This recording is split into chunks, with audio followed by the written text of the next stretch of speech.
everybody and welcome back to my channel.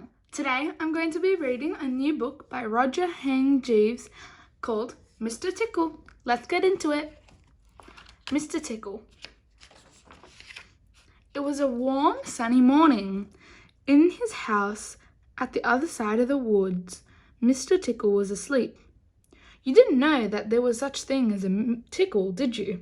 Well, there is. Tickles are small and round, and they have arms that stretch and stretch and stretch. Extraordinary long arms. Mr. Tickle was fast asleep. He was having a dream. It must have been a very funny dream because it made him laugh out loud, and that woke him up. He sat in his bed, stretched his extraordinary long arms, and yawned an enormous yawn. Mr. Tickle felt hungry, so do you know what he did?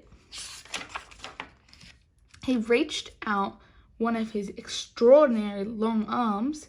He opened the bedroom door, reached out down the stairs, opened the kitchen door, reached into the kitchen cupboard, opened the biscuit tin and took out a biscuit, brought it back upstairs into the bedroom door and back to Mr. Tickle in bed.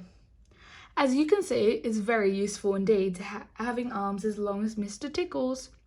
Mr. Tickle munched his biscuit. He looked out of the window. Today looks very much like a tickling day, he thought to himself.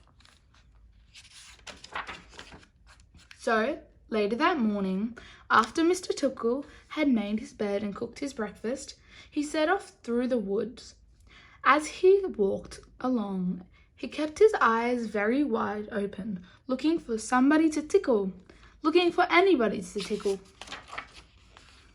Eventually, Mr. Tickle came to a school.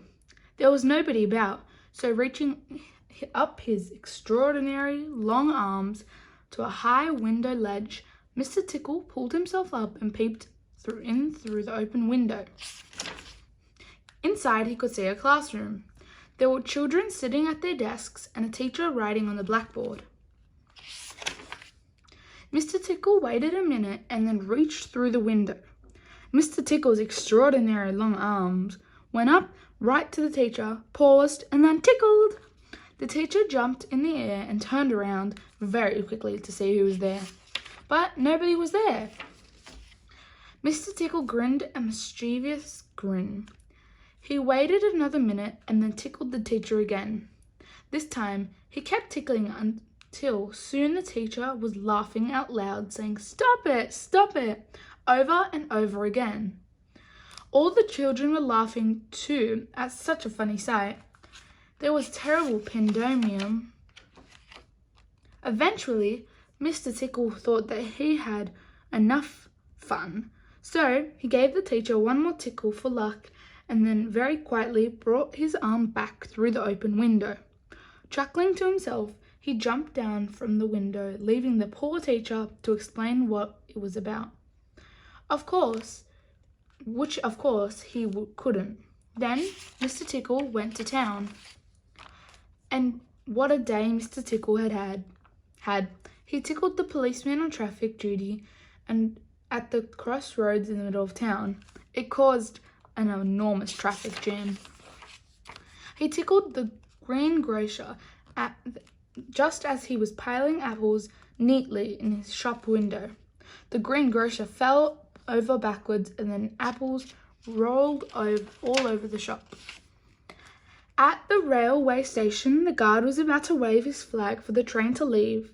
As he lifted his arm in the air, Mr. Tickle tickled him, and every time he tried to wave his flag, Mr. Tickle tickled him until the train was 10 minutes late, leaving the station and all the passengers furious. That day, Mr. Tickle tickled everybody. He tickled the doctor. He tickled the butcher. He even tickled old Mr. Stamp, the postman, who dropped all his little letters into a puddle. Then Mr. Tickle went home. Sitting in his armchair in his small house at the other side of the wood, he laughed and laughed every time he thought about all the people he had tickled. So, if you are in any way ticklish, beware of Mr. Tickle and those extraordinary long arms of his. Just think, perhaps somewhere about at this very moment while you're reading this book, perhaps that extraordinary long arm of his is creeping up to the door of this room. Perhaps he's opening the door now and coming to the room. Perhaps before you know what's happening, you'll be well and truly tickled. Mr. Funny says you'll laugh a lot with this book. Thank you for reading, and I hope you enjoyed that book called Mr. Tickles. Please subscribe, like, and share this video, and I'll see you next time. Bye!